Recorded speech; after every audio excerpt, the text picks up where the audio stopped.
Sunny MR is a renowned music composer, producer, sound engineer, and live engineer with 20 years of experience.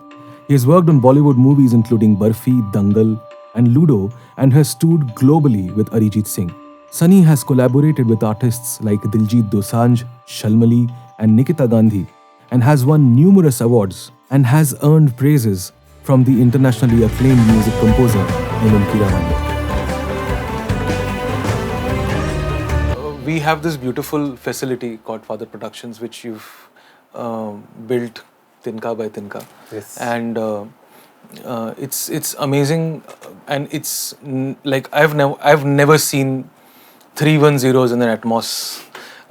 At least I have not seen personally anywhere in India. What has been your process of building this Atmos facility? Number one. And number two, how has been your journey so far in the domain of Atmos music, both from the perspective of a musician as well as from the perspective of an engineer, as of how you see Atmos, what do you feel about Atmos, how has it changed your perspective or modified your perspective, and thirdly, how well and why KH, why 310s, and you further went on to build another room with the 120s. But why 310s in an Atmos? So your journey of building this beautiful facility, your perspective as engineer, as music producer, and why 310s? Why 310s? They're very good questions. So luckily for me, I've been exposed to Atmos for films from a long distance. I think 2012 or 2013 is when it was launched. And when in 2020 it was announced that it is finally coming to your devices, which is Dolby Atmos for music specifically.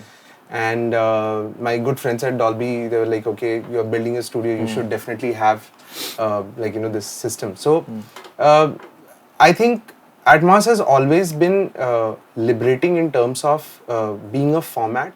The travel, what people would have faced from mono to stereo, they had their initial hiccups and everything. Correct. But later on, once stereo really took over, everyone was amused with what it is. Atmos is in its baby stage at the moment, but it is going to take over for sure as a format, for the better part of coming years.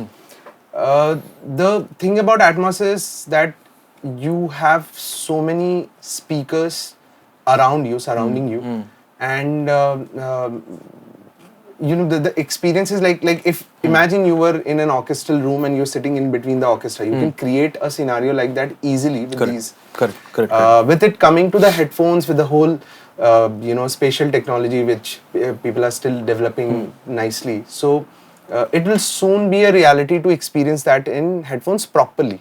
I'm not saying it's not yet. It is there, but it's initial baby steps, footsteps. It will take a couple of years to really translate well. But I've been working on a lot of Atmos mixes, and the thing about KH310s, which you asked, that why KH310s, is because, as I said, in 2008 is when I heard them. And I always wanted to own them. Because of various reasons I couldn't. And then 13 years later I was like, let me just buy 13 of them and go with the flow. So this setup has 7.1.4. In the one subwoofer thing, I have actually two subwoofers, which is KH810s. They are daisy chained to act as one sub. Okay. The thing which we discussed earlier, which was the translations or the translation of your music in lower and higher volume, even though Atmos is calibrated to a certain level and you need to check your mixes at that level. But as music engineers, it gets difficult for us to do it all the time. So when we are initially doing the thing, I would like to have it at a lower volume, but yet have an understanding of what the final translation is going to sound like. And that is one of the most prominent reason why my choice was KH310s. Okay. Then I did a few mixes, and it was like a very give and take thing. We released something and I was like, okay, let me bring these changes. And last I mixed Shalmali's album. So Shalmali's album has just come. All the songs are coming in Atmos. There's already one song which has released. The translation of the first song from the album was impeccable. I think this was the first time when I heard it on spatial audio, and I was a little mind blown with my own mix that it actually sounded slightly better than the stereo mix in terms of separation and just the spacing and everything. So yeah, I think it's helped me. It's helped me a lot understanding the format better, and especially the translation to the headphones. And I think I'm a greedy child, so I was like, okay, let me just get this.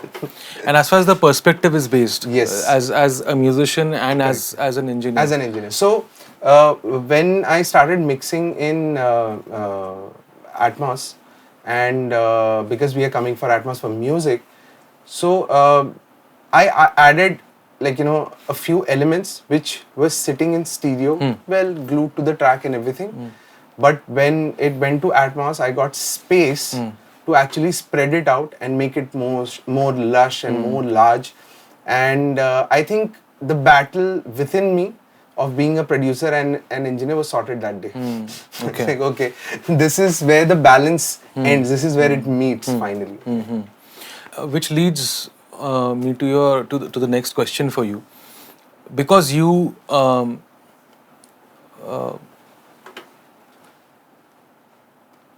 take the responsibility of both the designations, being a music producer as well as being an engineer.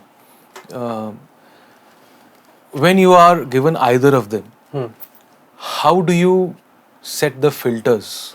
because even a music producer shapes the reverbs.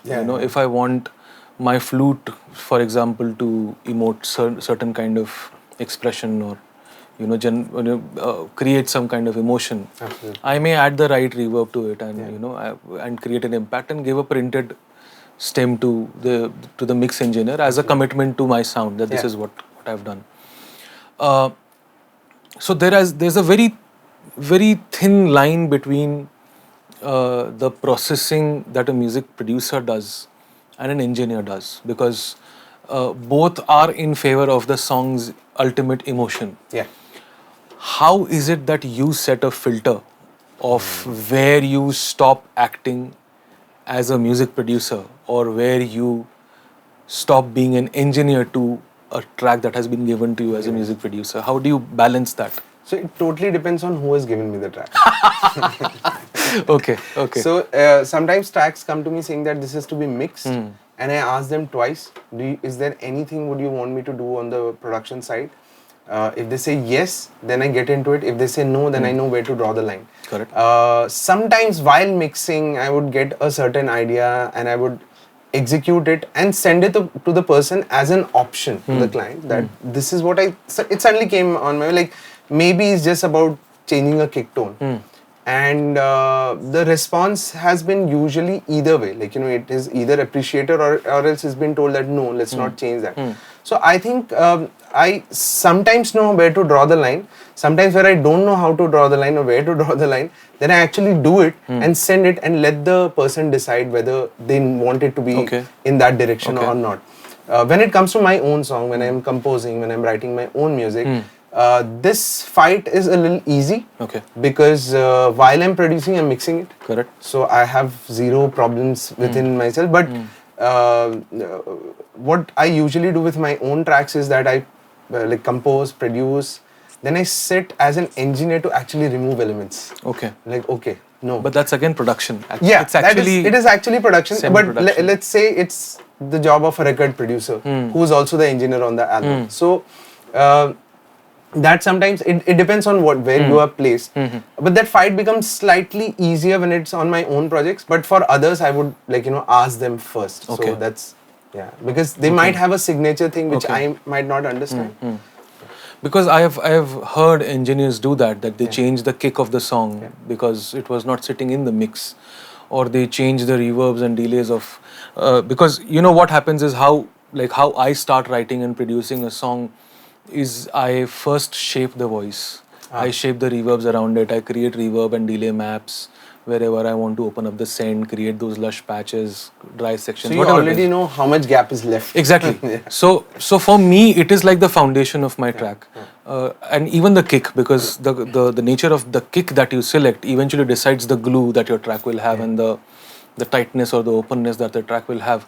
How is it that you ensure that changing these certain core things in a track as an engineer, and this is for all the aspiring engineers out there who want to mix in the future, I want them to know your perspective on this, as of where do you draw the line of not changing the nature or not changing the very core emotion of the track by replacing a kick or by changing the space of the vocals, or like how do you? So again, you have to understand that when they have come to you, they already have their music. As an engineer, this is talking about like it as an engineer. They already have their music in place. They are happy with it. Have they asked you to do anything? That's the first question which I would ask. Okay. Like, have they told you that the kick is not sounding great? Can you do something about it? Or the reverbs is something which I'm not liking. Also, the whole thing that Sorry, if I'll have to cut you. okay. I'll reroll it. Okay. No problem. I'll start from the beginning. Depends on who has given you the track. So, talking as a, speaking of it as a mix engineer per se. So, if you're a mix engineer and if you have been given a track, it totally depends on how much they have asked you to work on it. Like, have they come to you for your mix, for your inputs, or have they come to you and told that, you know what, listen, we have produced this track or we have composed this track and I don't like these things which I would want you to fix in the mix. But the first attempt should always be that keep the music unchanged, because there is there's so much thought process gone in it, and you have come at the last stage. Correct. If you are involved from day one, it is a different game altogether. That you are the engineer, you're the recording engineer, everything, like one recording engineer to to the mix engineer. Correct. But if the first and the basic thing should be that how can I make this sound one notch up than adding your own element, because if you start adding your own elements to everything and if you start changing everything, then their music will not be theirs anymore. I would also suggest people, because we have gone in a space where we don't closely work at a studio anymore. Correct. Everyone has their space, Correct. which is great. There's more work, to be very honest. But just pick up the phone. If the composer has sent you the track, ask them who the producer is. Speak to the producer once, because record producer, mix engineer, everyone has to work Correct. hand in hand. Correct. So just pick up the phone, ask them that, what was your vision in it, and this is what the composer's vision is. Obviously, the producer will know the composer's vision as well. I don't think anyone is going to override that.